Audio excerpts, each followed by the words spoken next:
so sorry, really quick.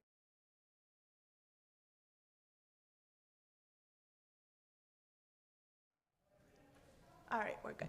I blew it, sorry. No, no worries. It was rehearsal. Rehearsal, take two. Has our IT been given a heads up? Okay, thank you so much. Good morning, everyone. My name's Tom. I'm a community arborist with Open Lands. I'll talk a little bit about Open Lands later on as we go. Welcome to the lovely village of Broadview. Thank you so much to our hosts and to Mayor Thompson for having us today. Thank you so much to MWRD for convening this conversation. Commissioner Corral Sepulveda and Trinity Pierce, our other panelists, thank you so much for coming. I'm going to start off by reading through everybody's bios so that we know who we're talking to, and then we have a great list of questions and a very meaningful conversation that we will all be participating in today. There will be some cards passed around if at any point throughout the conversation, you won't raise your hands with the card. If at any point throughout the conversation, if you have a burning question that pops up, please go ahead and jot that down. At some point throughout the morning, those cards will be brought up to me. We will read them, and we will get some good answers in there. So, without further ado, Commissioner Ira Corral Sepulveda is Commissioner for the Metropolitan Water Reclamation District. In December 2020, Commissioner Corral Sepulveda was inaugurated into the MWRD Board of Commissioners as the youngest at the time and the first Latina representative since the agency's inception in 1889. With more than 4 years of experience serving in public office, Commissioner Corral Sepulveda is a passionate advocate for community engagement and representation in government. At the MWRD, she is focused on resilience to climate change, protection of public health, transparency, and equity in business and workforce opportunities. Commissioner Corral Sepulveda currently resides in Hanover Park with her husband Roberto Sepulveda and 2 children. And then Mayor Katrina Thompson of Broadview. Katrina Thompson is mayor of Broadview, Illinois. Elected in 2017, she became the first African-American female mayor in the history of Broadview. She has recently been appointed to the National League of Cities 2023 Energy, Environment, and Natural Resources Federal Advocacy Committee. Mayor Thompson will provide strategic direction and guidance for NLC's federal advocacy agency and policy priorities on sustainability, climate change, and more.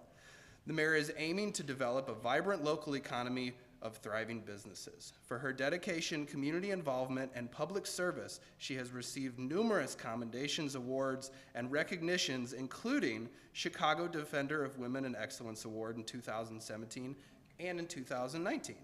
And in 2019, she was an executive fellow at the Erickson Institute McCormick Foundation. Ms. Thompson received her Bachelor's of Arts degree from Concordia University and Master's of Arts degree from Roosevelt University.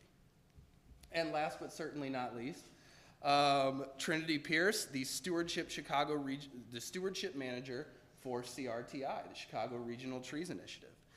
Trinity Pierce is the Stewardship Manager for the Chicago Regional Trees Initiative based out of the Morton Arboretum in Lisle, Illinois. She collaborates with communities to increase awareness of the importance and benefits of trees and foster action through plantings and ongoing maintenance in order to grow a healthier, more diverse urban forest. She is a certified arborist and holds a Master's of Landscape Architecture from the University of Michigan and has a background in history, ecological restoration, and urban green space reconciliation. And I think with that, unless there's anything else that anyone would like to add, we will kick it over to Mayor Thompson for the welcome. Thank you, and good morning to everyone. Greetings to the Village of Broadview. We welcome you with open arms, and we are very excited about this conversation as we talk about environmental policies and the things that we're doing at a federal level, a local level, and a state level. I do want to recognize our village clerk, Mr.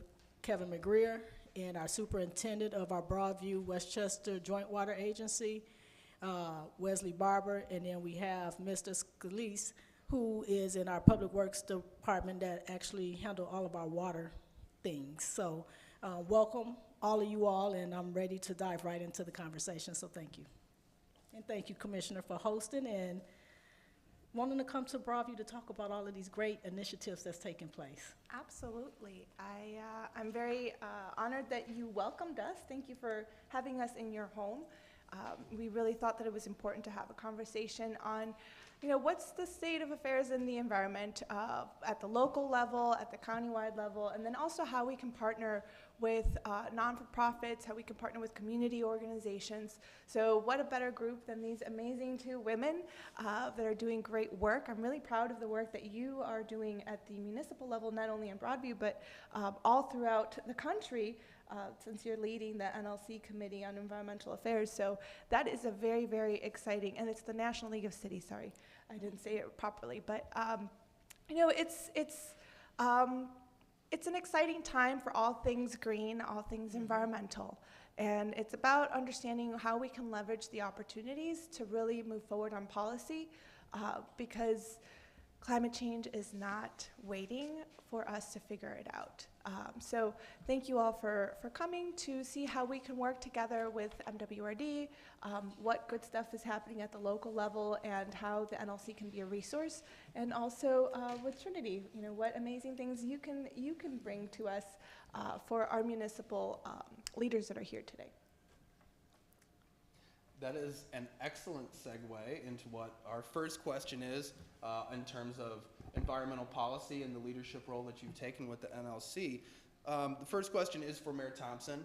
We are seeing a greater push by government entities to pass clean energy laws, environmental justice policies, and other policy measures aimed at environmental protections. What do you see as the next frontier in terms of environmental policy, and how can we rally to support these initiatives? Thank you, Tom, and I think that's a great segue into the conversation for dialogue today.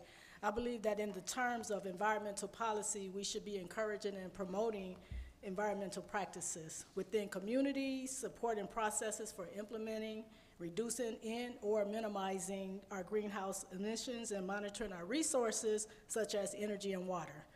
We can reduce waste from our homes, in our offices, from going into landfills, and setting goals to have a zero landfill. In January 2021, President Biden signed an executive order tackling the climate crisis at home and aboard. This executive order was a commitment ensuring that all federal agencies develop programs, policies, and activities to address the disproportionately high and adverse health, environmental, economic, climate, and other impacts on communities that are marginalized, underserved, and overburdened by pollution. The Justice 40 initiative, and I'm sure those that's in the room know what Justice 40 is, ensures that federal agencies deliver 40% of overall benefits of climate, clean energy, affordable housing and sustainable housing, clean water, and other investments into the underserved communities. In 2021, Governor Pritzker signed a massive climate and energy plan into law.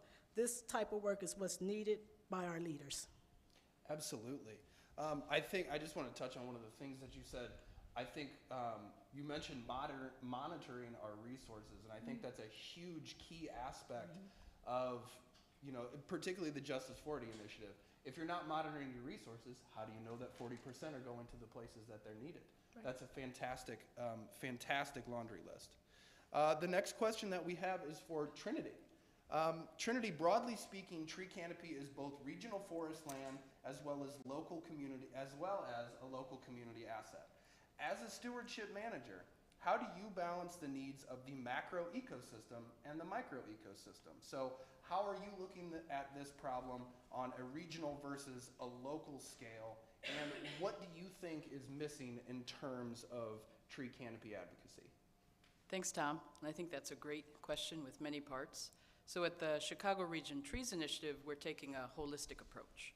So my stewardship cohort is bottom up. We're working with community organizations. We're at the local level, often block to block. My counterpart, Zach, and his cohort are coming top down. So they're working more with municipalities, management plans, ordinances, tree inventories. Without both of these components working together, there is a lot that's missed. But traditionally, these seemingly cohesive pieces haven't always aligned. And we have been able to work together to find ways to bring people into planning phases, to make sure we understand what's going on with green spaces. And One way to do that is conversations like this, but also recognizing that whether you're a professional or you simply advocate for trees or green spaces on the side, that matters. And that's part of how we all can steward our urban forest. But it's acknowledging everyone in this room has something to contribute. Is there a seat at the table for you? Are you able to hear about these kinds of meetings? How do we work together to ensure a healthier, more resilient urban forest, more resilient communities moving forward? Yeah, that's fantastic. And that is something that at Open Lands we've always admired about the Chicago Regional Trees Initiative is you are working at every level of the conversation. Not only are you knocking on doors, but you are you are attending town halls with units of government. And I think that is just a fantastic approach to that micro and macro ecosystem management. So thank you very much for that. Commissioner Karalsa-Boveda, it is now time for your first question. Relative to the other units of government, people may not be as familiar with the work of MWRD. What do you wish that people knew about MWRD's environmental impact? Especially on a nice rainy day like this, when we're close to a couple of bodies of water and there's puddles everywhere. What do you wish that people knew about MWRD? So MWRD is a public health agency, and we have two core missions. We are doing stormwater management countywide, and we also do sewage treatment for the city of Chicago and over 120 municipalities. There's very few communities that are not part of our jurisdiction, so we're almost countywide with that regards. But with stormwater management, we are countywide. And what does that mean exactly, right? And what does it mean specifically as far as an environmental impact? Since the inception of MWRD, making sure that our Lake Michigan, the drinking water in Lake Michigan, was not being polluted was one of the principal goals. Now we've done that so well that people kind of often forget that that's even why we started to exist. We don't take care of your water, or your drinking water, so your water bill is not my fault. That is a common misconception. I often defer that over to the mayor, sorry. But, you know, it's very important for people to understand the critical role that, and the key responsibility that we have in our area in protecting our drinking water in Lake Michigan. So that's one thing. We're also a bit spoiled because, believe it or not, our water is actually not that expensive. And it's a very valuable resource that not only impacts our great state of Illinois, but several states throughout the US and even Canada. And we're foreseen to be one of the areas that, based on climate change, you know, we're going to be a water refuge in the future, perhaps, if we don't get our act together with climate change. The other part that I think it's important for people to understand is resource recovery. A lot of people don't understand that we do a lot of resource recovery. Capturing water and treating water, I know we call it waste treatment, but I almost wish that we changed that term, because it's not waste. There's a lot of resources in what we do, whether it's cleaning the water so that we can return it back to our waterways, our rivers, or getting rid of some of that and using the biosolids, right? So all of those resources that we can use are very important and critical to our mission, and are very important for the environmental impact that we have. And finally, based on the work that we do, the impact of climate change and making sure that we can do stormwater management, we're bearing the brunt of climate change. The Metropolitan Water Reclamation District is in charge of the deep tunnel system, and although it's a massive system to collect water in the event of a storm, of a big storm, it's almost not enough, especially at the local level. We still see a lot of flooding happening. So I'm really excited that one of the things that we do is work in collaboration. As Trinity said, we have to work together. And we have several partnerships with municipalities. I see we have 6 different municipalities represented today. Those are thousands of people that could be impacted by partnerships. So, you know, I welcome the public works directors that are here today to come and talk to us about what are some of the initiatives or programs that we have in cost sharing or in green infrastructure projects? Because that allows for us to take our mission, not only at the countywide level, but also bring it locally. Excellent. Yeah, I think, I don't think I'm even going to try and recap because there was a lot of really, really good points that you made in there. And I wrote it down immediately and put a big star next to it. We're a public health organization. Right. And I think that is something, you also mentioned resource recovery, green infrastructure, the cyclical nature of the work that we all have to do together, the collaborative aspect of it all. I think that's so unbelievably important and commendable that there are, I should say, units of government that are acknowledging, the need for the cyclical, resource recovery and redistribution, that we are talking about this, and particularly, at least Trinity and I are here because we are tree people. The fact that we are including trees in the conversation of infrastructure and public health. Trees are infrastructure. Absolutely. In case you didn't know my stance. I just think that all of the things that MWRD is working on is really, really impressive. And talking about the change, that climate change is going to right?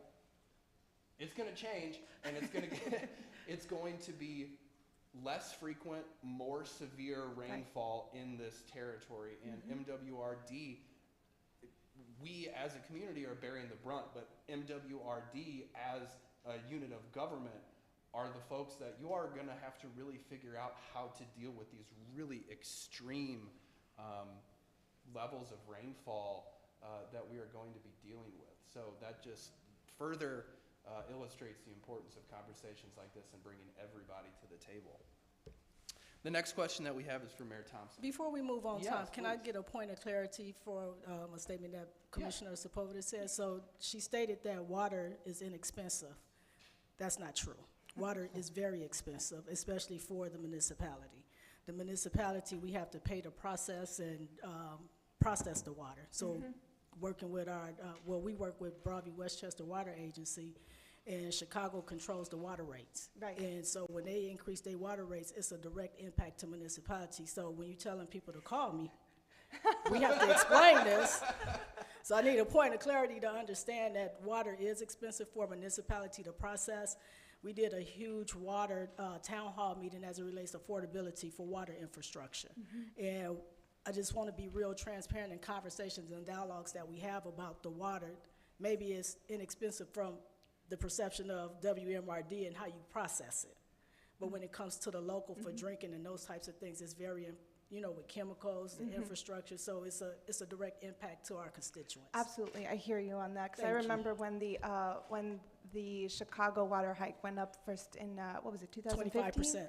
It was a huge impact. So, with that, I think when you look at communities like in California, for example, or you're looking at some of the Western states that are really dealing with water scarcity. Yep. That's what I meant, but thank you for clarifying that. Yeah, it is quite expensive to treat because the municipalities are in charge of that, and that is a direct taxpayer burden to communities, and unfortunately, it's one of those tax burdens that doesn't care what your residents' incomes might be. So it's one that even has disproportionate impact when it comes to equity and affordable access to water. So I hear you on that. It's a challenge. More than anything, it's to comment on how we treat water in our region. And how we can be good stewards, because in the future there's going to be huge water scarcity all throughout the world. And we, in a way, are a bit spoiled in having it accessible, even if it is not as affordable as we'd like it to be. Comparatively to some other communities, it's much more accessible.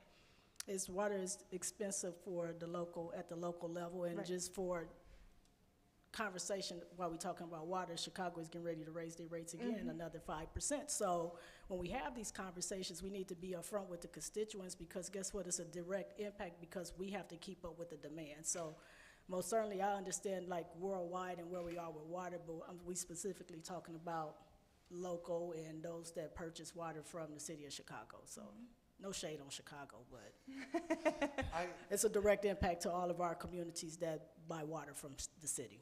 We have walked into a completely separate but equally important conversation. We've talked about, yes, we are extremely lucky that much of the world's fresh water supply is right here in our own backyards. We have the Great Lakes, we have all of these river systems. But you also mentioned, Mayor Thompson, that the burden and the cost of dealing with that water is on the municipalities, which again, I feel like I should have our conversation written up here, and then every time we highlight the importance, I can underline it. Again, this is just another firm underline in the importance of conversations like this, Yes. improving green infrastructure, building the workforce that is required to maintain that infrastructure, and involving the community in that, that is the rising tide that lifts all ships, so to speak. I guess this is a perfect place for water puns. But I just think that that unplanned aspect of this conversation was so perfectly on the head. That is really, really fantastic stuff. Mayor Thompson, we are going to. Yeah. Okay. All right. Sorry, I got lost because we had such a good dialogue there. But this question is for you, Mayor Thompson. You were recently named to the Energy, Environment, and Natural Resources Committee, which is responsible for developing policy and leading the NLC's advocacy on infrastructure and sustainability-related issues. Most recently, the committee has focused on issues pertaining to water infrastructure, such as financing mechanisms and climate change mitigation. Given your new role, what positive impacts do you see coming to the Chicagoland region? So you are now on this committee. You are obviously of the Chicago region. What do you see on the horizon for us here? So I want to go back and just walk through some education points so how we get to the question. So the Property Assessed Clean Energy, PACE, is a financing program, our innovative local government solution to help property owners finance energy efficiency and renewable energy improvements such as energy efficiency HVAC systems, upgraded installation, new windows, solar installations, et cetera, to homes and new businesses. PACE programs help local governments meet core obligations to their citizens to maintain housing stock and improve housing opportunities for all citizens. The Federal Housing Financing Agency reconsidered the 2010 guidance that prohibits government-sponsored entities from purchasing mortgages with a PACE assessment program, and to the work of local governments seeking to establish PACE programs that benefit from the same senior lien statuses of other projects that are funded through municipal assessments that improve private property and meet the public policy objectives that is a positive impact for the Chicagoland region. So with that being said, we all need to know the different programs on how we get to affordability and how we can pay for some of this stuff, right? So with so much the nation's physical water infrastructure built post-World War II, period, in some of its 100-year-old, there is an estimated 250,000 to 300,000 water main breaks each year. How many in this room have water main breaks? I know we do. Local governments are responsible for a vast majority of that investment in water and sewer infrastructure, investing over $2.3 trillion between 1993 and 2019, and that's not adjusted for inflation. That's not adjusted inflation. Over $142 billion in 2020 alone. Local water and sewer rates and storm water fees are rapidly becoming unaffordable for many fixed and low-income citizens, placing disproportionate financial burden on these vulnerable populations who live in or at below poverty level. The ask that the federal government to explore options for providing ratepayer assistance, such as a consumer assistance program, modeled at a low-income home energy assistance program. This is a positive impact for the Chicagoland region. Yes, absolutely. So just to clarify a little bit, it seems like, reevaluating the 2010 PACE, it seems like there will be assistance available for private property. That's what we're asking for at the NLC. That's part of our resolutions that we submitted to the committee to seek that federal funding to bring back to assess. So we want them to go out, look at the programs, and restructure it. That's so fantastic. And community arborist, forgive me if I tie everything back to trees, that really relates to something that Trinity and I have been working on as far as, well, not necessarily working on, but trying to incorporate it into our work, that studies that CRTI has done about urban tree canopy cover and tree planting and all of that stuff, we have come to realize that the single greatest opportunity for planting is on privately owned land. Yes. And I'm sure Yes. that the single greatest opportunity for improvement is on these, individual residences. So Yes. the fact that you all are recognizing that and bringing that forward at a national level is extremely important. And I think you're right, particularly low-income, fixed-income individuals, that will have an unbelievably Yes. huge impact and increase the quality of life, in addition Absolutely. to make all of our water managers' lives a little bit less stressful. Nothing like a nice January water main break. The next question that, I'm sorry, did anybody? Okay, cool. The next question that we have is for Trinity. Trinity, how do you address infrastructure gaps in your community with equity on the forefront? So how do you center equity in the work that you do at CRTI? So first things first, just echoing something Tom was describing earlier, we recognize trees as green infrastructure. That's green spaces, and as the mayor was describing, we're dealing with a lot of aging gray infrastructure in our built environment. So once again, it's a holistic approach. How do we work both with gray and green infrastructure to build resiliency for our communities? But even with trees as green infrastructure, there's that social infrastructure as well, that community cohesion. We're seeing a lot of excitement, a lot of advancement in mapping technology, and that's exciting for us tree folks. We want to learn more about our canopy. We want to know how to care for it for generations in the future. But cultural mapping is lagging behind. That people component, how do we quantify, how do we qualify what makes folks in Broadview, what makes this community unique? That you do have such great investment, such great advocacy, but it's going to be slightly different from communities, neighboring or whatnot, due to land use, land type, historical significance. So we need to be able to understand the importance of that storytelling, that again, it has a space at the table, and how does that inform our work? So equity, we know there's been historic disinvestment.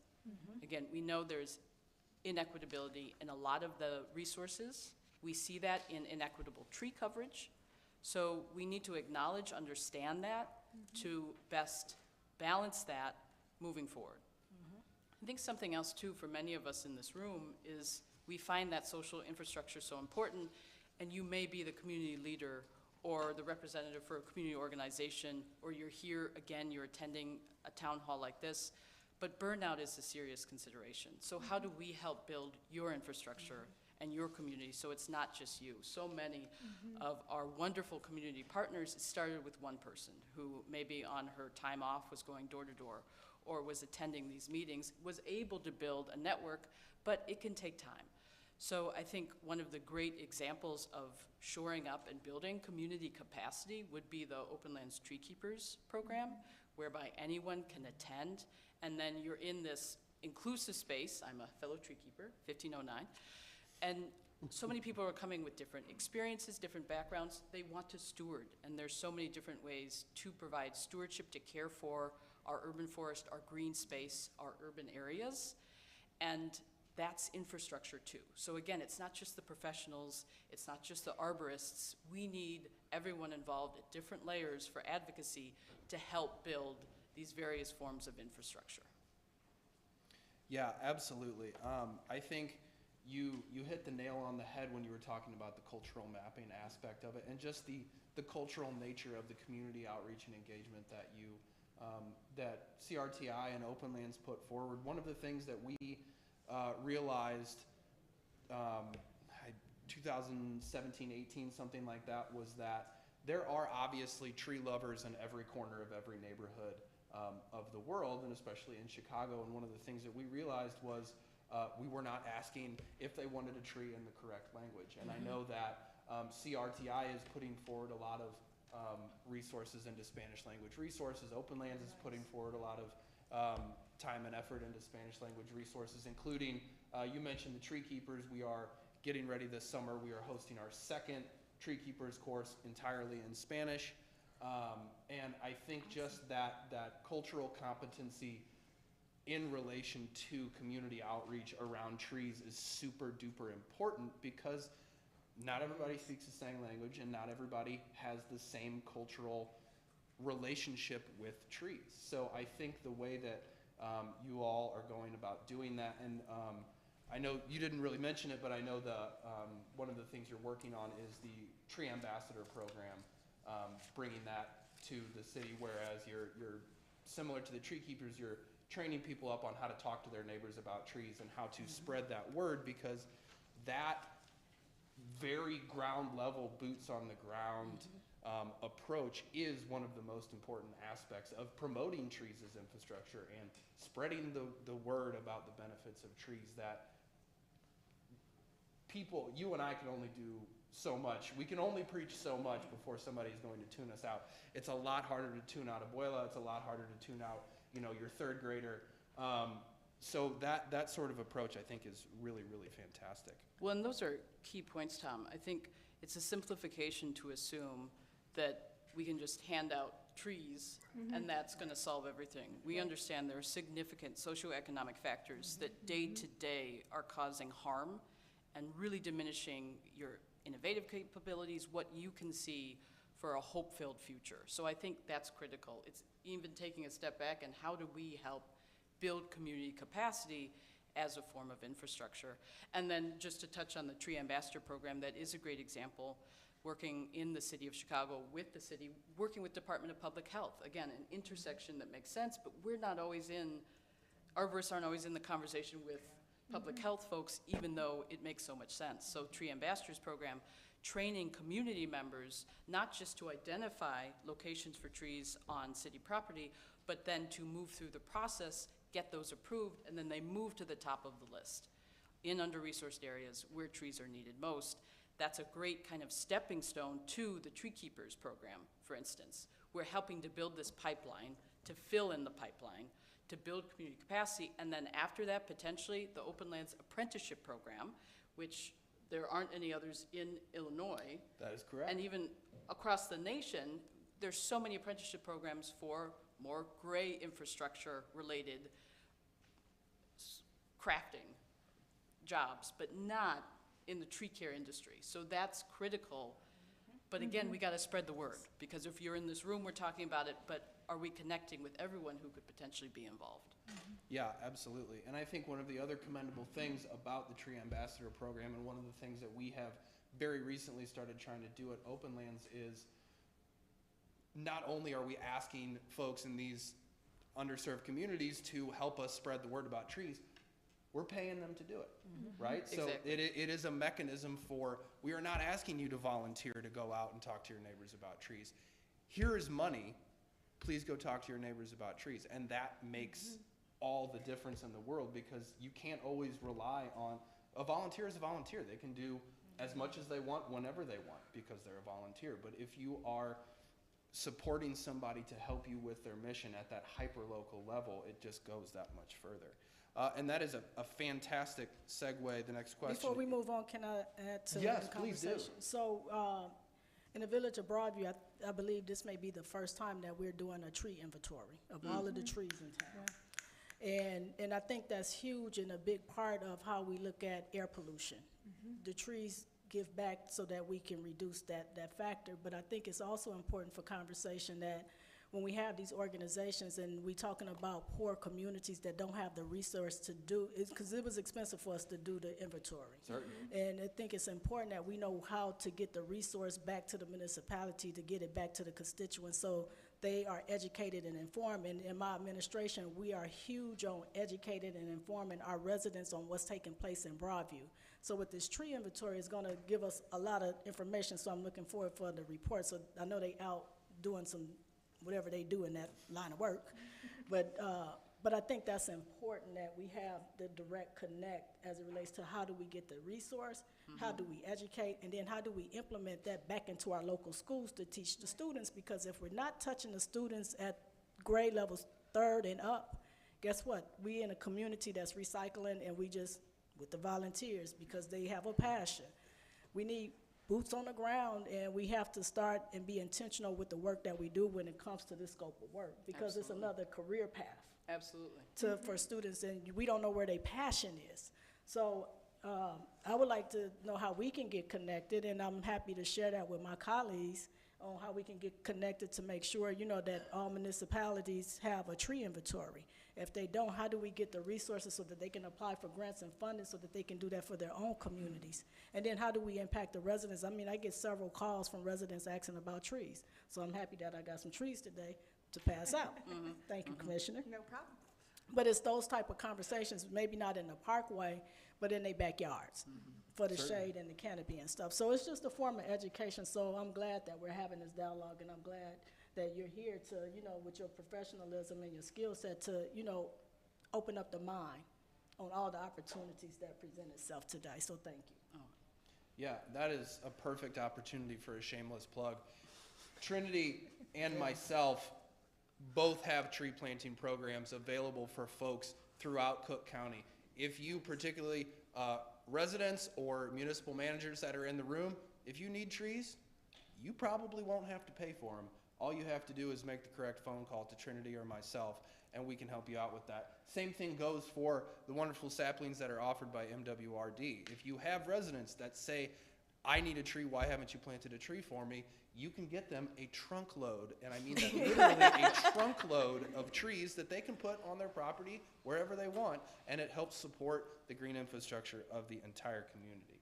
I digress. This is our last infrastructure question, and this is for Commissioner Krasopolvita. How is climate change impacting people of color disproportionately, and what can we do to change this? Okay. So climate change is a worldwide phenomenon, but how is it disproportionately impacting people of color, specifically here in our region? I'm going to borrow a few words that you said earlier, Trinity. I picked up on them. So she said earlier, acknowledge, equity, balance. Oh, I'm sorry, no, acknowledge, disinvestment, balance, and equity, right? So those 4 words, what does that mean? I think we need to acknowledge the historic disinvestment, redlining. We all know what redlining is from a policy perspective. We've read the white papers, but what does it mean to real people today? What does it mean to municipalities today? It's important to understand that that historic disinvestment impacts things like great infrastructure. We have extremely dilapidated great infrastructure in many regions throughout Cook County because of that disinvestment, because of the lack of resources that was given to municipalities that were typically Black and brown communities. And that has an impact on your overall budget and in your overall planning. And it's important that we acknowledge that. It's important that we also talk about balance and equity. How can we now be responsive and responsible in making sure that we have a balanced approach in how we address that disinvestment? So what does that mean to the average person, the resident? I think there's a lot of empowerment in understanding the history, because sometimes it can feel very debilitating. It can feel a sense of hopelessness that this is the community I live in and this is just how things are. So when you start to understand why things are the way they are and what the history is behind that, there's a lot of power in saying, oh, okay, what is my role now as a resident, as a citizen, but to demand better services. And when we then think of it, I thought it was really important to have you, Trinity, and to have you, Matt, here, because you guys talk to residents. You build that sense of understanding, but not only from a talking down to, but from a building up. And when we talk about people that have been historically disenfranchised, we have to be mindful that what works in talking about the environment is not going to be the same. I come from an immigrant family, and so my family has a very strong appreciation for the environment. My family is from the northern region of Mexico. They're ranchers, and so their connection to the earth, their connection to clean air, their connection to understanding certain herbs and certain plants and their medicinal values, understanding how to keep the soil rich because they have to make sure that they can so that they can plant corn and chiles and alfalfa and oats. Those things are very important to my family. They know it. But when they came here to this country, it changed. You know, when they came here to this country, they were more trying to figure out how to survive, and they were trying to figure out how to survive in a very different environment.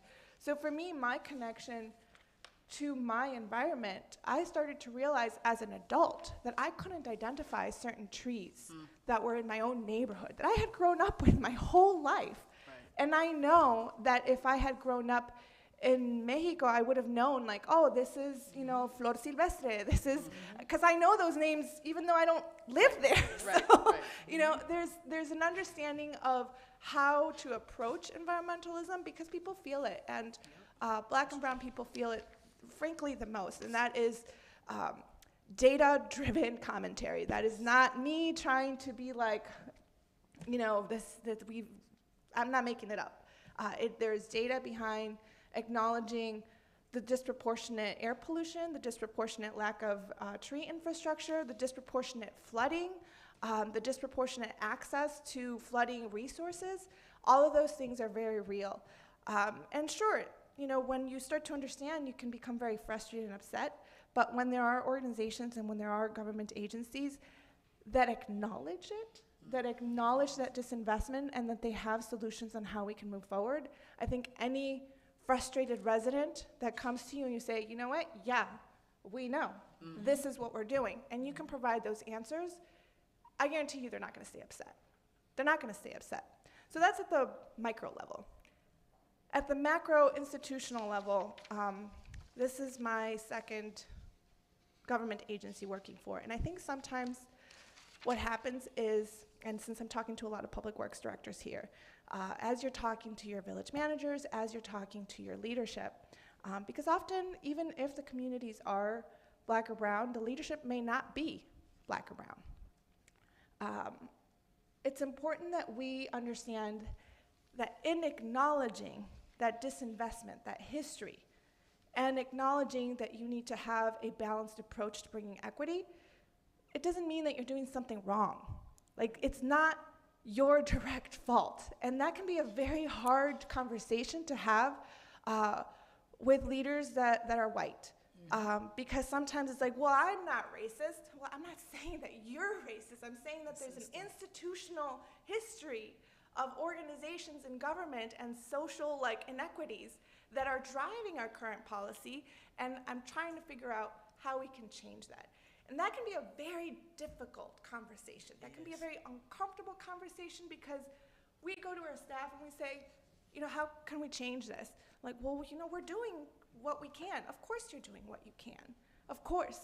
I don't know of a single person in government, whether it's elected or in municipal government, that doesn't value their work and doesn't understand the commitment of the service that they're bringing to their residents. It is something that you feel deep within, and most municipal employees work decades. They really value that local connection that they have.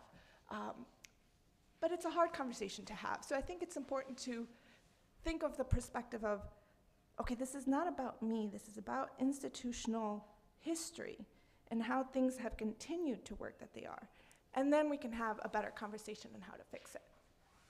Absolutely. And I think you, over and over again, you said acknowledgement. That is one of the most important aspects of the work that we are trying to carry forward right now, because we have said over and over again, this needs to be a top-down and bottom-up, especially a bottom-up movement. So often the people that we encounter, the staunchest opponents to tree planting that I've ever encountered, love trees. They've just had nobody listen to their complaints ever. And by the time I, in my high-vis vest with my little tree symbol, you know, walking around trying to find people to adopt trees, by the time I knock on their door and talk to them, they've had 30 years to get worked up about the fact that it took 20 years to get the tree planted, and then it died, and then it took another 10 to get it replaced. And so it's, acknowledging the system and acknowledging people's concerns.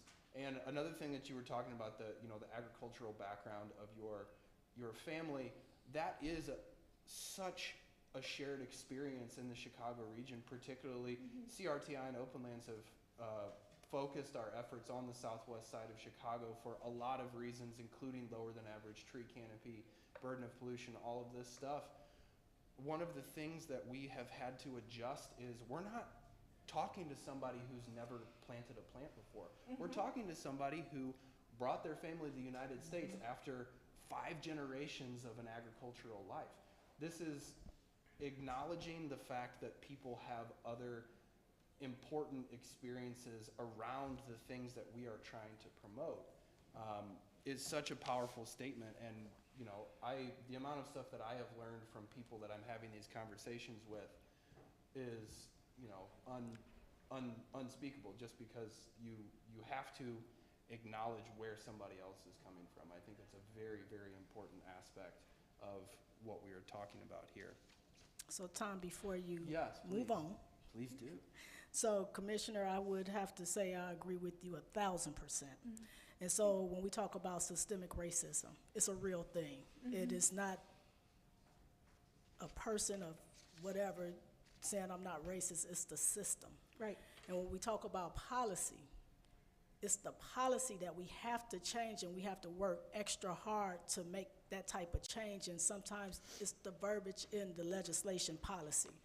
And so for me, I'm a huge advocate as it relates to different policies and legislation that impact poor communities. And when I say poor communities, I'm talking about the Black community, the Latino community, or any other poor community that is impacted with the indiscretionable things that have taken place, because the policy drive poor communities at a higher risk. And so when we talk about environmental issues and stuff like that, and you're talking about the Black and brown community, guess what? When we talk about these communities, and a lot of times at the municipal level, the leadership don't represent the community. That's the first system. It don't represent the community. When you talk about being at the table, if you're not at the table having these hard conversations like systemic racism or disproportionate issues that come up for our communities, guess what? We're not having a transparent conversation. So in a lot of communities that look like me, guess what our number one focus is? Public safety. We want to keep drugs, gangs, and bad behavior out of our communities, but that's our number one focus because that's a public health concern as well. But the environmental is just as risky as public safety. And we have to address it, and there's not a lot of Black elected officials that's on the platform of environmental policy. Right. It's just not. And so I'm always shocked when I go to these national conferences and I'm talking about the scope of work that we're doing. And it's mind-boggling that we don't know the terminology, we don't know the policy, we have everybody else doing our policy work for us.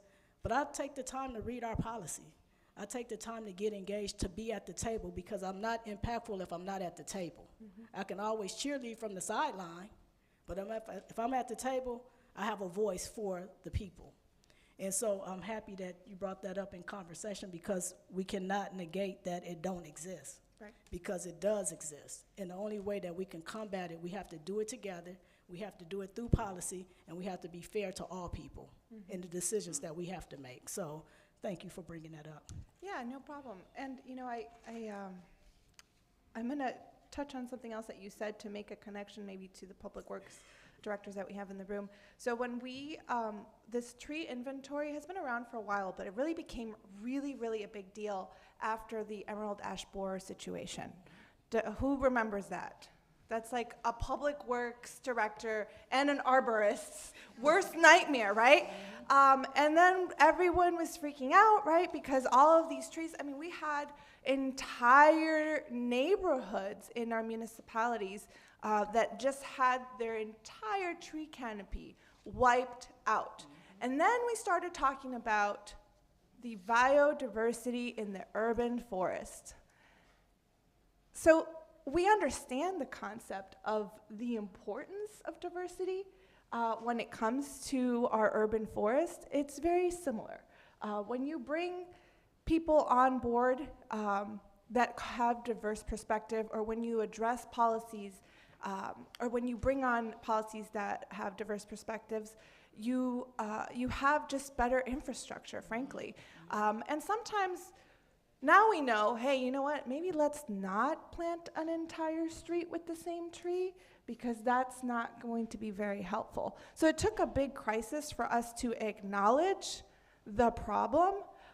It took a big crisis for us to be able to look at how we could have a more balanced approach, and making sure that we could plan better. So, you know, I use that analogy in certain spaces because it's easier to understand, and even though it's trees, it comes to a place of there's a crisis, there were decisions made that did not promote diversity, and because of that, there were more problems. And then we took a really aggressive approach as to how to address it and how we can make sure it doesn't happen ever again. So I wanted to speak to that tree inventory because, yeah, it is very expensive to have tree inventories, to have trained arborists in your public works department, but it's all investments that we have made because we now know better. Yeah, and I mean, that just goes to the delayed gratification of it all. It is very expensive to get your urban tree canopy where it needs to be, to get your staffing and the capacity of your public works where it needs to be. It is infinitely cheaper than someone coming to you and saying, by the way, 60% of your trees will need to be removed in the next 3 years. Right. Good luck finding the funding. And I would also just like to take a historical moment here to mention that this is now the third time that this has happened. It happened originally with the American elms, it happened again with Asian longhorn beetle, and now it has happened with the emerald ash borer. You know, fool me 3 times, shame on the system, I guess. But that is what we are doing here. And you mentioned the importance of diversity in the tree canopy. Mayor Thompson, you mentioned the importance of diversity at the table. Diversity in all things is absolutely crucial. It is the only way to maintain a resilient society, is to have every voice represented, every tree species represented, every mode of dealing with public education and outreach represented. So this conversation is nailing the point, question after question. We are now going to move on to the collaboration portion of our questions. We've got 3 questions left, and then we'll start taking some from the audience. Our staffers are going to start passing out note cards for anybody who has questions. Please do write them down. They'll bring them up to me, and we'll keep it rolling. So, Mayor Thompson, this question is again for you. Speaking of diversity at the national leadership level, the National League of Cities recognizes that the federal government must ensure that local governments have adequate capacity, resources, and time to achieve environmental quality goals. How can these services be streamlined or better deployed?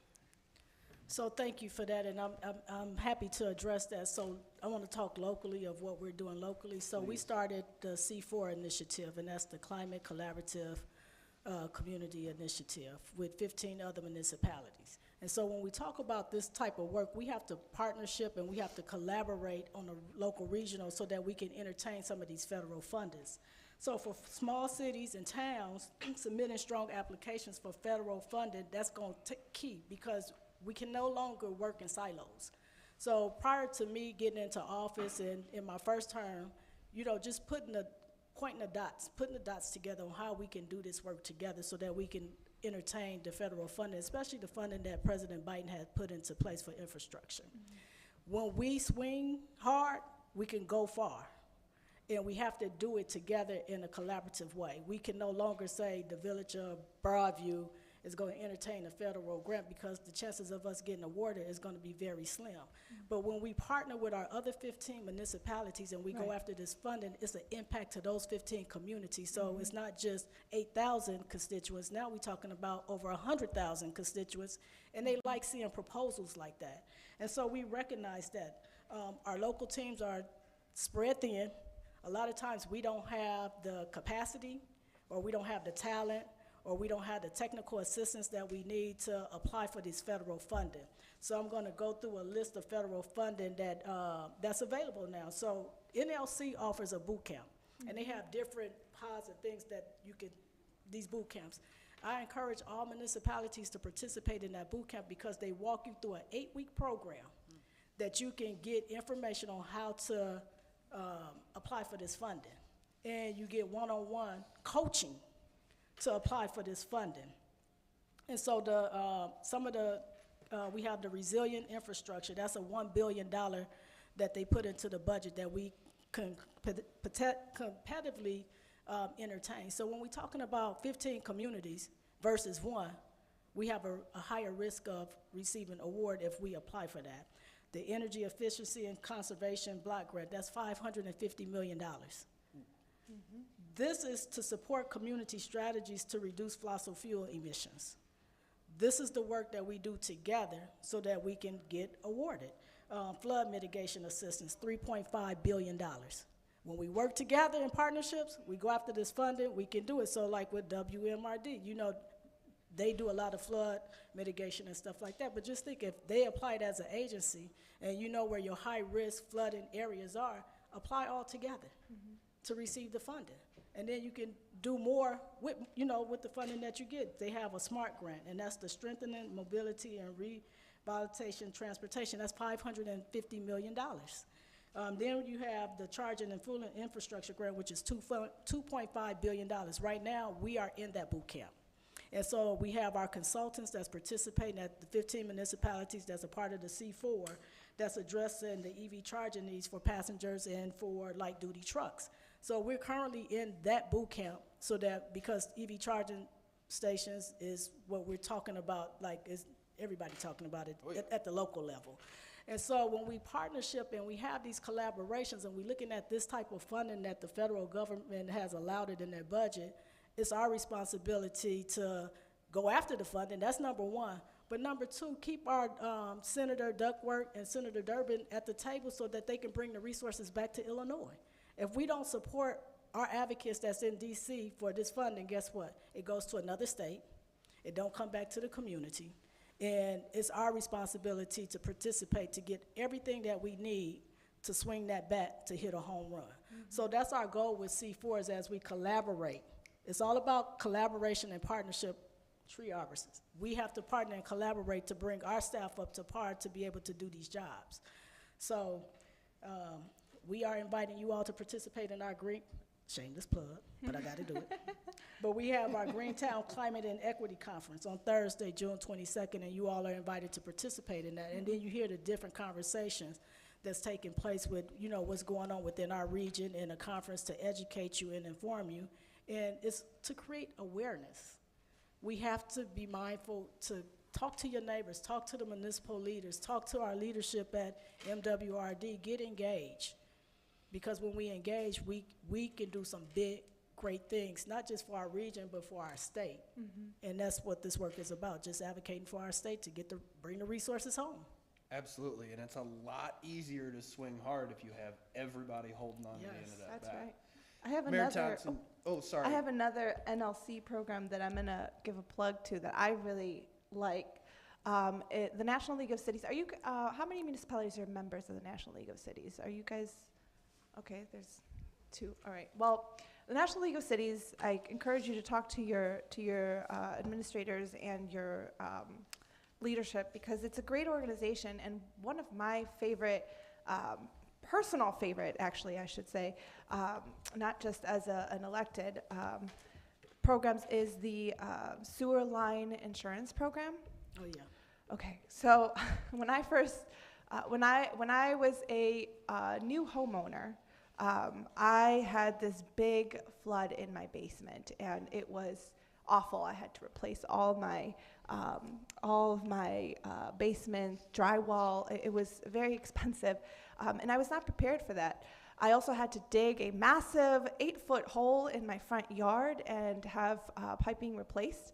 And all of that, I learned, was my responsibility as the homeowner. I was a new homeowner. So, it was a very early like reality check on the expenses of home ownership, but it was thousands and thousands of dollars that I simply did not have. I'm very grateful to my parents that loaned me the money at the time, but I remember going to the Illinois Municipal League conference, the IML conference, that same year, and they talked to me about this program, and I was just, oh man, I so needed this program because all of those thousands of dollars that I would have spent would not have had needed to have been spent if I had my municipality in this program. And even though I was with the Village of Hanover Park elected there at that time, they did incorporate the program. I have to tell you that in the last 2 years, I have had to call them about 6 times. And I think it's the universe's way to like keep me humble as a commissioner of the Metropolitan Water Reclamation District and remember what it's like to have sewage backups. But it's really a great resource for your residents if your municipality is a member of the National League of Cities, because it's a very, very small fee, a monthly fee. I think it's like $11. So it might vary from municipality to municipality, because mine is a little bit more, I think. Yeah, okay, so it does vary, but it's $11 a month, okay? $11 a month. I used to have a plumber come in and just clean out my sewage line, and it was like $400. I mean, and he was a cheap guy. So that's a resource that you could take advantage. I'm gonna plug that in for the NLC because it's often something that comes from residents. I'm sure you guys hear about it all the time. And unfortunately, there's nothing we can do about it because it's all in the residents' responsibility to take care of that. So there's 3 layers of infrastructure: the homeowners, the municipals, and then the MWRD. And people get really, really cranky when they have that, but it's not just you and it's not just me, it's also on the homeowners. Yep. Commissioner Sepulveda, I'm glad that you mentioned that, because now as we talk about in our state of Illinois with the lead service lines, and a lot of those service lines is connected to exactly what you're speaking of. So we participate in the NLC service line warranty insurance program. It is a benefit to the residents of Broadview, and how I script it is, you have to pay for car insurance. Right. My car insurance is more than the insurance I pay for that. So I'd rather have that layer of protection, even though I may never use it, but I'd rather have that layer of protection for that just in case, because it is expensive. In one story in Broadview, we had a resident that did have a service line break. It cost her almost $6,500, and she didn't have the insurance to pay for it. So we educate our residents on what's taking place, especially with the insurance. I mean, it's critical. But the municipalities have a big thing that we're looking at as being unfunded mandates that we get tagged with service lines. And then for the Village of Broadview, for us to service every service line in the Village of Broadview is $30 million. So when we're talking about costs and how we save and how we work together to, attack these unfunded mandates, that's problematic for the local municipalities because somebody has to pay for it. And we have a timeline where we have to meet these benchmarks. And when you have poor communities or low-income communities that don't have the resources to even get the inventory. So now there's grants funding available to municipalities so that they can get their service lines inventory so you know exactly what's taking place. So, it literally takes all of us to keep having these conversations on how we can protect our residents and our business stakeholders when we're talking about lead service lines and the protections and all of these things that come with everything that we have to deal with and decisions that leadership have to make. The board, the trustees have to make decisions, and we have to acknowledge that it is something that we have to continue to talk about, but it just can't be the municipal leadership talking about a $30 million unfunded mandate when you want your street fixed.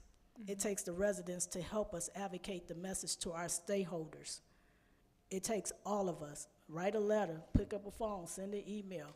We can't have the fight by ourselves because guess what? It sounds rhetorical when they're hearing it because they hear it from us all the time. But when they're hearing it from a resident and they want your vote, hold them accountable to that vote. What are you doing to help the municipality foot this bill?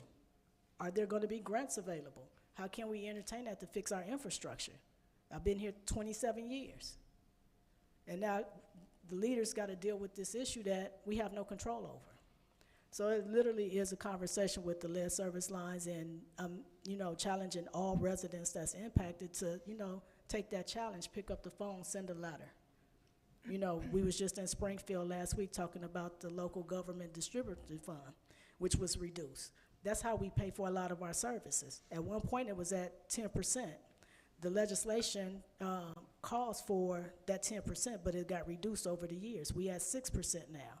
But every year we advocate for the LGDB fund so that we could do more in our municipalities. And when we're talking about lead service lines, guess what?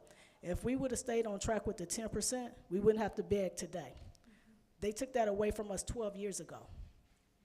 And now we have to figure out in a budget that we have to put together to take care of everything of the services that the resident want.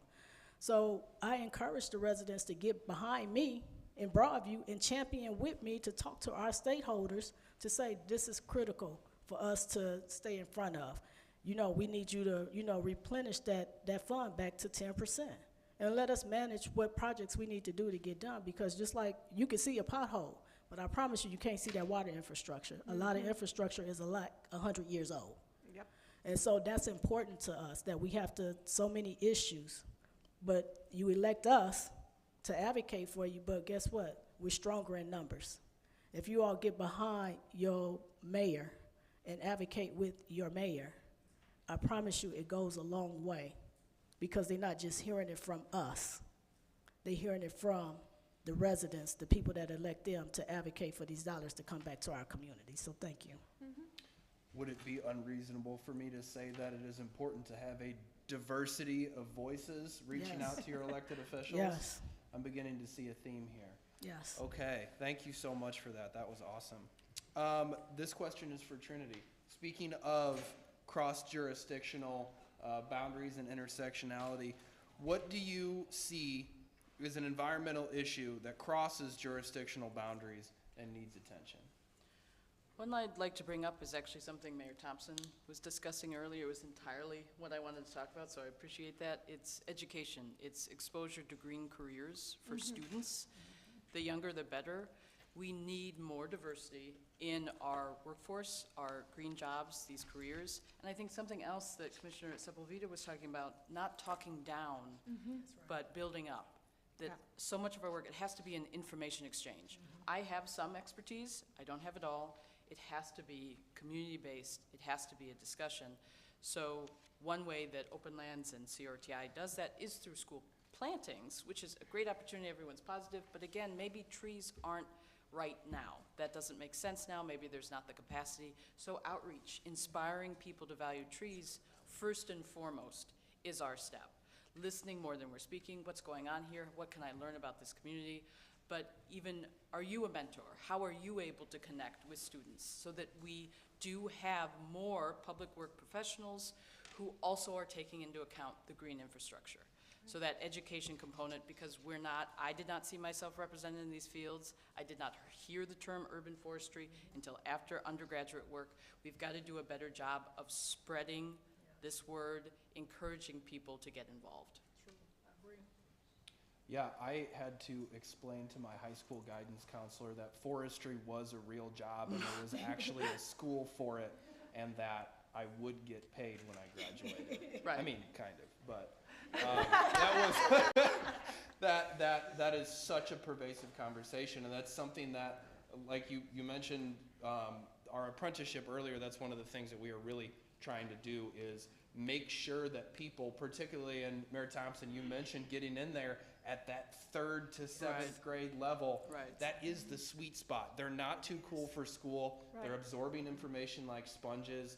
They are eager to figure out what they actually enjoy. They're discovering themselves as a person. And if we can provide, hey, green infrastructure is a viable career path that will take you through the rest of your life, then that's an invaluable piece. We're coming up against the clock a little bit, so we've got one more question, and then we're going to open up the ground for, we've got the questions that are coming in right here. So the last one is for Commissioner Sepulveda. How can we work to ensure that individuals with contrasting ideologies relate to climate change, remain engaged in conversations related to how we best move our planet forward?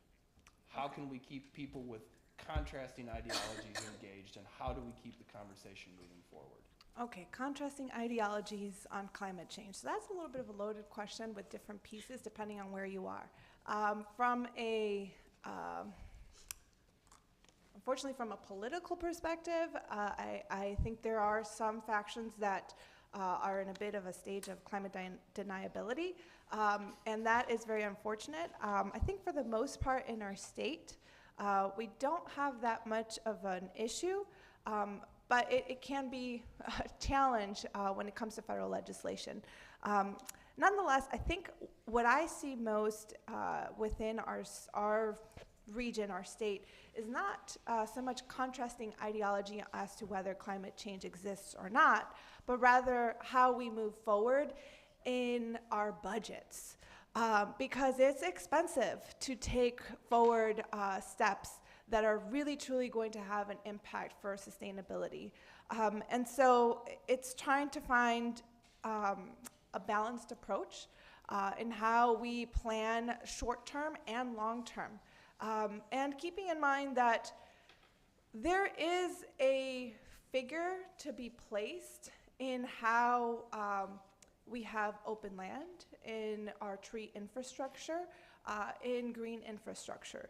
So data is important when you are driving your, not just your ideology, but your policies, your programs, your capital improvement plans.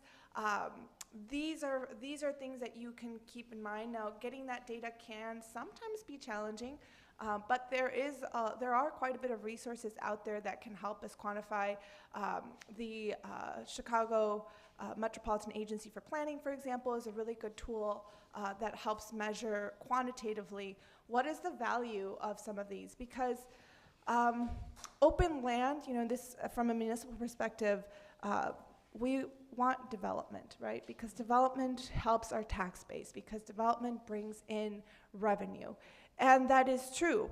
And we should push forward for development, but how can we also have a balanced approach of protecting and conserving certain areas that are open?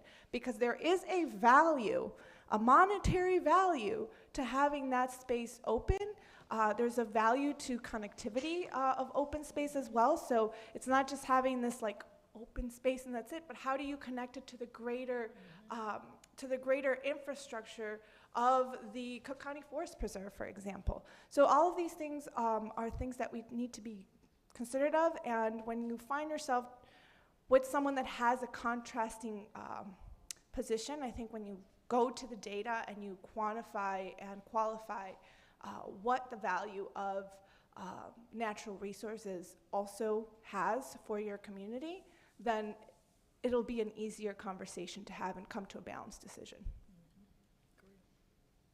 And on that, I want to also plug the 4th grade foresters program. I had a lot of fun doing that with my 4th grade students in my municipality when I was elected at the local level. Absolutely, fantastic.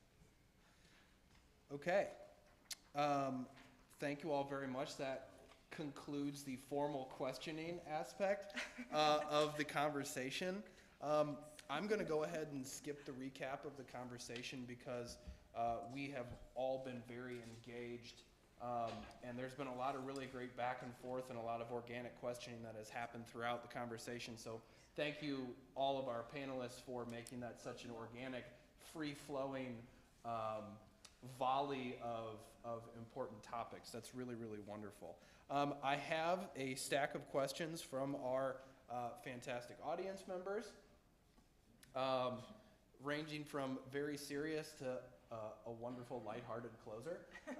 So we are going to kind of segue off of that last question that you had, and these questions are open to the panel. So Trinity, Mayor Thompson, any of you who would like to hop in here and answer this, please do. Our first question is this: climate change conversations can often have a doom and gloom feel to them. I like to call it the doom and gloom roadshow. What makes you optimistic and excited for our climate future? I'll jump right in. Please do. So I'm excited about the future, but it takes all of us to do the work. And when we have these conversations like environmental town halls, or we in our respective areas and we talking about climate change, I just challenge those to do their own research and read of what's going on in the environment world as it relates to climate change. And there's a lot of moving pieces to it. And I've learned that over a period of time of being in the space of work.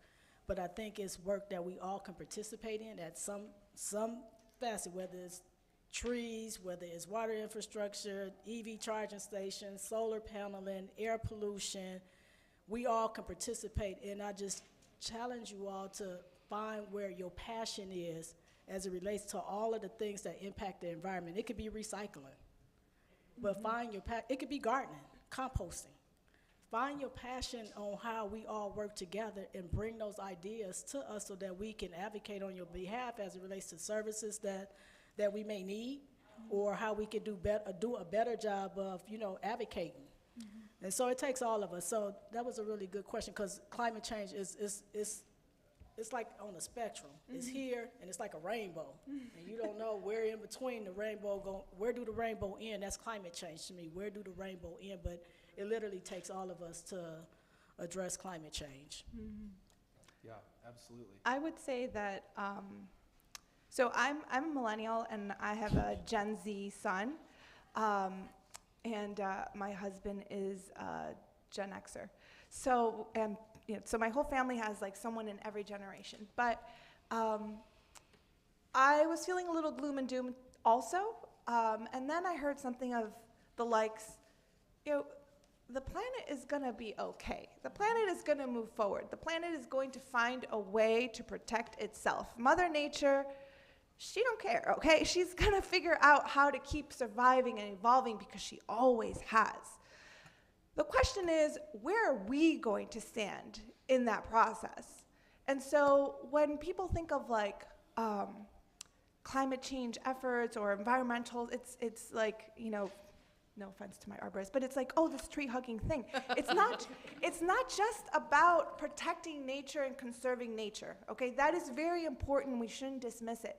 But it's also about our own survival as a species, because I don't mean to be exaggerating, but we have regions in our planet where there is absolutely no water, and there isn't going to be any water in any foreseeable future. The climate patterns have completely changed, and that water scarcity is problematic short term for a lot of regions, but in the long term, it's problematic even for our country. There are a lot of places that don't have access to water, or even have access to clean water.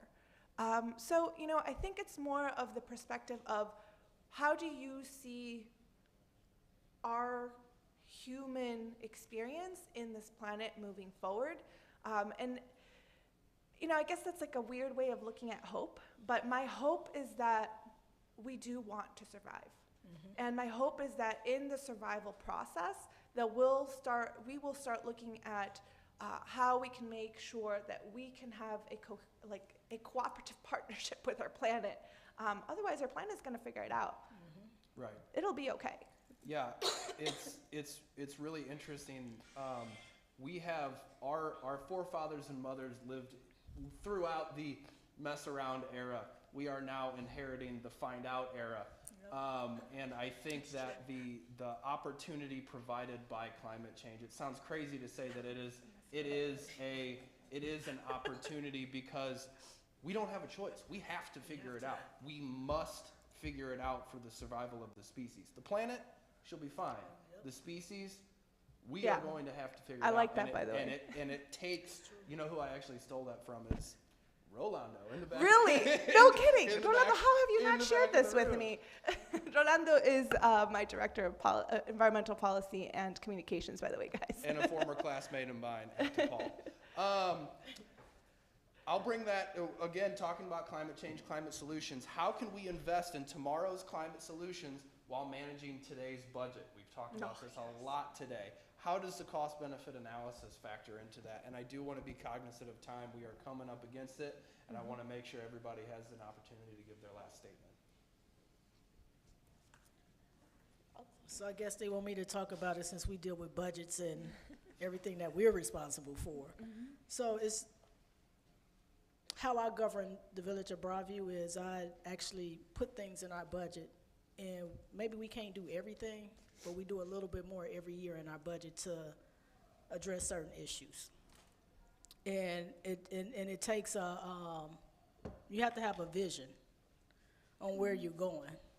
And in that vision, it's got to account for the financial component of what needs to be done because everything costs. But I always go back to partnerships and collaborations because it takes all of us. Because if I got the issue, Hanover Park may have the same issue, but if we partner together, we can do more with our monies to help. And so I'm real big on the partnerships and collaboration, but it is very expensive when we talk about climate change and even having staff that understand what needs to take place in the sustainability part. You know, you can have a sustainability coordinator, but they may not be the expert in certain areas. Absolutely. And so you have to have a staff that's well-informed and educated and knowledgeable to instruct us on what direction we need to be going in. But the municipal leaders also got to be proactive too. We know that we have to account for certain things in our budget. We do that in Broadview. We don't keep kicking the can down the road because for a long time, that's what has happened. We've been kicking the can so long that now we're in a financial situation where everything is so expensive and we have to figure it out. Example, lead service lines is the infrastructure, but we have to figure it out. But together we can figure it out because whatever you're doing in your respective community, that should be a shared open dialogue. We cannot work in silos with climate change. We just can't. Absolutely. The mess around era, kicking the can. The find out, we've run out of road. Here we are. It's time to make decisions. Right. Our next question, I'm going to assume either Trinity or Commissioner Spolveda might be well teed up for this one. Not one community in Proviso has a resolution against has a resolution organizing state legislator to repeal pesticide preemption. Franklin Park was third in 2018 after Oak Park and Evanston. So basically we're getting at pesticide regulation at the local level. How, and here's the kicker of the question, how can we better advocate and build up soil quality as a collective township to protect the tree investment and promote water infiltration? So we're talking about how can we promote and support soil health at a policy level in order to increase infiltration, protect our tree resources. And if I'm understanding the first part, is the resolution from the municipal level to advocate to the state level? Is that? I am not sure. Does our question writer interested in clarifying that a little bit? So there's villages that will repeal the fact that the state mandates what you can do on a local level. So Franklin Park said, well, we don't care what the state tells us. We're going to repeal pesticides at our municipal level. And so there's not a lot of talk about this in general, and chemicals are clearly happening in our black and brown communities and degrading our soil quality. So it's really, how do we protect our investment in all of these tree resources by looking at what we're doing not only at a state level but also a local level, and standing up as a community saying this is not okay that you're telling us what to do with or without chemicals. So, Commissioner, so can you tell us who you are? Oh, I'm Nicole Molinaro. I'm a horticulture student at Triton, and I'm also an ecological commissioner with the Green Residents of Westchester, and advocate for everyone and diversity. I love it. So you're absolutely right, but I know a lot of the schools require it in the services that they provide, like the chemicals that's used at the school level. And so when we talk about the municipality and the threshold and the state govern us, we have two types of government for municipalities. We have home rule and non-home rule. Home rule communities can govern themselves, whereas a non-home rule, like the Village of Broadview, we're under the statutory of the state of Illinois. And so depending on what it is in pesticides, I don't know what it is for Broadview, but depending on what that status is for us, we may be governed under the state of Illinois as it relates to the pesticide. And so is Franklin Park. Franklin Park is home rule, Westchester is, so. Right, yeah. so you gotta look at the dynamics on how we're governed. And then I think a lot of times the residents don't know the threshold of the power that we have. And so, but us being a non-home rule community like the Village of Westchester, we run into those things as it relates to what's statutory. So I like to keep that in mind. But the local schools, they are, they have their own jurisdiction as it relates to the chemicals and stuff that's used within the schools. Yeah, so I think it sounds like one of the best ways moving forward is to make the decisions that you can make at the hyper-local level. And I think that's interesting that you mentioned schools. In Chicago, CPS, you're not even allowed to spread mulch that has dye in it. So that's just a perfect example of And what- let me just add, so we applied for a grant through the USDA to do composting. And that's to help with, like you said, the mulch and stuff like that. So municipalities have to be proactive on what they want to see in their own community as well. So even though it's these things that take place for statutory because we are non-home rule, but we get creative in how we look at things. So we applied for the funding. And we were the only ones in the state of Illinois that received $300,000 to do composting. All right. And so we get to impact the Village of Broadview, Maywood, and Bellwood are our partners. And it's including all of our local schools in this project. So we teaching the kids how to compost. Guess what they do? They teach their families, and then it recycles and come back into the community, and it goes back into our local parkways, our community gardens with this compost. So literally, it takes all of us to do the work, and sometimes it can be challenging. But we need your voice to keep us, you know, on the forefront of things that we should be advocating for communities. So thank you. I don't have an answer to your question specifically as far as like the resolutions at the municipal level, and I'm happy to talk to you a little bit more about that so that I can gain a better understanding. But I do want to talk about you know, how we can promote healthy soil. So one of the resources that we have at the Metropolitan Water Reclamation District for all of our municipalities or agencies or even businesses or not-for-profits is our biosolids program. Our biosolids can be used, for example, if the park district has a golf course or a large area that they could use the biosolids to mix with the soil, and that is really good for the soil. There's a lot of nutrients that are offered through our biosolids.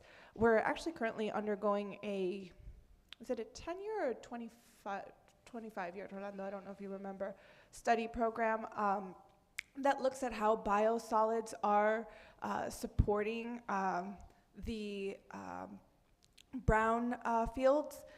So, you know, if you, that's even something that could also potentially in the future be a resource, that the biosolids offer such a benefit to the soil that even brown fields would be able to gain better richness in the future. So, you know, that's one of the resources that we have, and we make it available to government agencies and also non-government partners to deliver this, the biosolids, and then they can use it.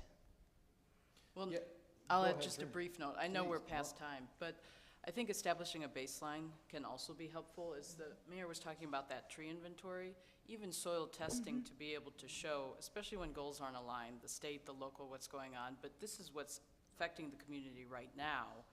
And then that's infrastructure, that's soil health, which takes hundreds of years to build, making that case, that advocacy. And the CRTI Advocacy Hub online is a great place to start, again, when sometimes it's the local bottom-up that needs to move things forward, capacity issues or whatnot. So happy to talk more about that as well.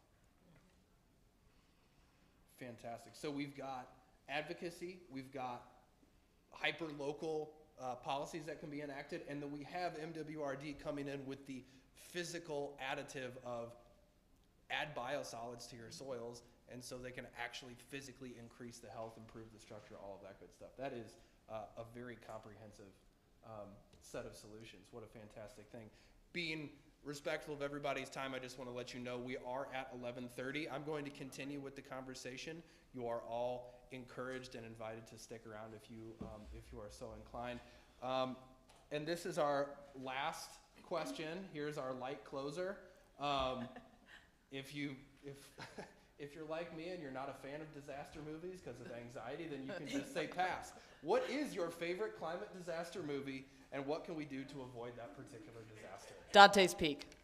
Dante's I love it. Boom! I love it. I can't look away from the screen, but I like that there's this like quiet crisis and only the one lead realizes it until Right. it's essentially too late.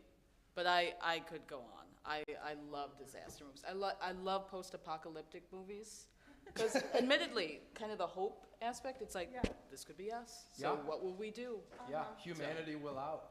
Yeah, that's fine. Anybody else favorite disaster Yeah, movies, I and got, any tips on avoiding the disaster? I think maybe a few, I don't think Armageddon counts as one, does it? No. Sure it does. I mean, I'd go right, with a that. meteor Why not? hurling Yeah, towards it's a Earth. meteor. Okay, It's an so I existential just threat to wa- That's a humanity. great one. I just watched that this weekend, and it was so good. Perfect timing. And then there's another one with, I'm not gonna remember the name of it. Like Matt Damon's in it, and there's like a capsule up in space, and the people that live in Earth like are. It's not only a environmental. Elysium? Is it? Elysium? I think it's The Martian. Elysium. Elysium, Oh, where all or the we No, gotta the be Martian is watching. when he goes to Mars. No? Right. Yeah. Yeah, this no, is not when that the, one. Right. It's Yeah, the Elysium. haves You're go right. up the and leave haves everyone go to up, Earth. and then the have-nots stay in Earth. That's a good one too. I like that one a lot because I know that people romanticize the idea of going to Mars and like, if all goes to hell with planet Earth, we can always just go to Mars. And it's like, that's kind of dumb. Right, because- and mess up Mars. Okay, Right. well, not only let's not mess up Mars, but also like, y'all, it is very expensive to get to Mars. It is probably cheaper for you to just get your act together here in our planet than try to figure out how to move the entire human species to a whole nother new planet. Right, right. So I like that one a lot because it's kind of not just a critical thinking on how you appreciate planet Earth, because really it's not feasible from an economic standpoint at least to want to go colonize a whole nother planet, but also because I think it talks a lot about like it changes the narrative on like socioeconomic privilege Right. and Class, yes, absolutely. and so like you think that it's something in the distance, but Right. again, I'm from an immigrant family, so when people were trying to get into a lease to get access to like medicine for their families, it reminded me of the challenges that we have at our border, and immigrants that are trying to come to our country, even if they're undocumented, to have better access to resources. So that really hit home for me. So I think those two are my favorite. Armageddon, just because it's such a nice love story, and the other one because it's like it makes you think a little. We have themes of love and hope. We have themes of equity. Yeah. We have themes of protecting the environment. I appreciate whoever threw that question out there. That is a fantastic closer. Those were all great questions. Those Thank are you. all Yeah, I like those all Thank you. fantastic questions, and I might say all fantastic, unscripted, off the cuff, useful answers. So thank you to our panelists for doing that. We're on to our panelist statement portion. So if you would each like to make your closing statement, we will get things wrapped up. Well, thank you all so much for joining us. We had over 6 municipalities represented here today, and that's quite meaningful because it's, again, thousands and thousands of residents that we are looking to impact and see how we can work together and collaborate. I think that's the most important part of this conversation. Not so much, I'm not an expert in your field per se. You are great in your own leadership roles at the municipal level, but I think it's an opportunity to build relationships and get to know one another, to understand, where we come from as a mayor, as a commissioner, as someone working for a community organization like yourself as well, Matt.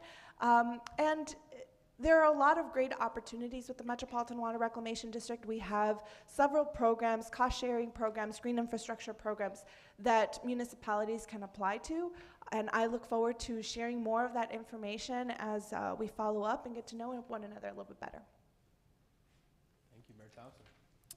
Thank you. I want to first of all thank Commissioner Sepulveda for hosting and putting this together and partnering with Thank you for having us in your house. and partner with the Village of Broadview as it relates to the environmental space and Trinity for your expertise and professionalism and the scope of work that you do. So for me, I would just say that, you know, we have to continue the dialogue and continue to be proactive in the conversations that we have and be supportive and partnerships and collaborations. They really do work. We have a strong relationship with MWRD. Most recently, they hosted the fourth grade Earth Day, which was last week, and it's just introducing the children to these concepts for them to advocate for us. And I'm a strong believer that if we pour into our young kids, that, like you said, the planet is going to do what it's going to do. But they will be the drivers for climate change and resources that we need, and we have to make sure that we stay focused on that scope of work. But it's a lot of good work that's taking place at the local level with the 15 communities that's a part of C4.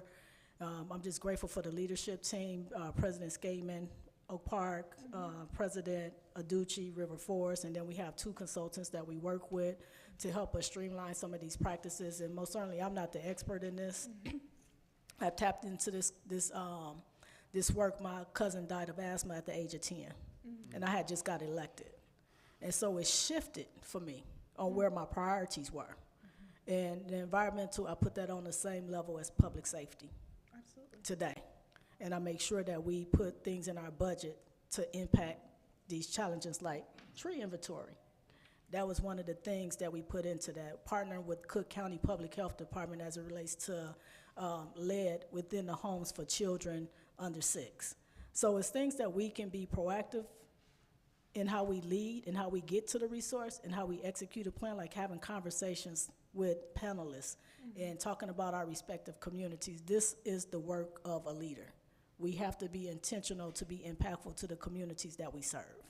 So I'm grateful for the partnership and the collaboration, and we do have some green infrastructure alleys in Broadview. So I'm happy, and we're getting ready to make our municipal lot a green infrastructure lot. So it's us investing into our communities. We have to take a position. Maybe we can't fix a street that year because we have to reallocate our dollars to do something that impact the climate. We do that in Broadview. It may not feel good, and I may take a lot of hits for it, but it's my responsibility to articulate that to our constituents on why we make the decisions that we do and why we streamline our videos so that they have access, because many of them are working and they want to participate. So we have to help them get to the resource, and you all have to help us advocate when we're asking for the resource. So thank you for your partnership. I appreciate it. Well, and thank you so much for the invitation. I appreciated being here today, especially the themes of advocacy, increasing diversity, and importance of collaboration. I also wanted to echo, when you were sharing the list of funding opportunities, that's practical information that is useful right now. And I'd also say that the Inflation Reduction Act, the request for proposals, is now available on grants.gov. And there are many opportunities, just like you were talking about with grants. Let's collaborate and have more competitive applications so we can see exponential growth, so we can really make an impact, make a difference. So we have opportunities. We're looking for funding partners. If you are familiar with grants.gov or you aren't, we just held a couple grant workshops. We've got some great resources. Happy to talk more about that. But just thank you again, and thanks, Tom, so much for moderating. Yes. Thank you very much. It was my pleasure. I just want to leave us all with a couple of the big takeaways that I had from this conversation. Diversity, diversity, diversity.